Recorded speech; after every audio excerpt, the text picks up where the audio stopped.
来看超级细菌威胁全球，滥用抗生素致死抗药性的问题是真严重。一份上新的调查是指出讲，108年到今年9月，申请药害救济前10名的药物，抗生素就占6成哦。行政院明年按算要开2亿，望讲5年内成人抗生素的用量会当来减少5%。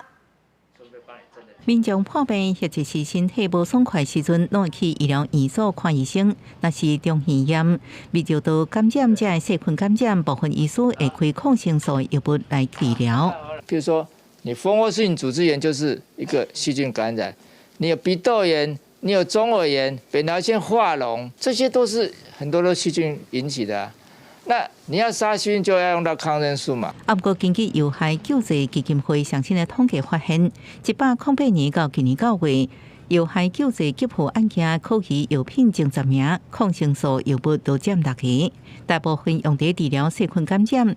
常常看到副作用是皮肤过敏、过敏成分不定。当医生处方可能常引起药害的药物时，需谨慎评估病人过往的药物过敏史。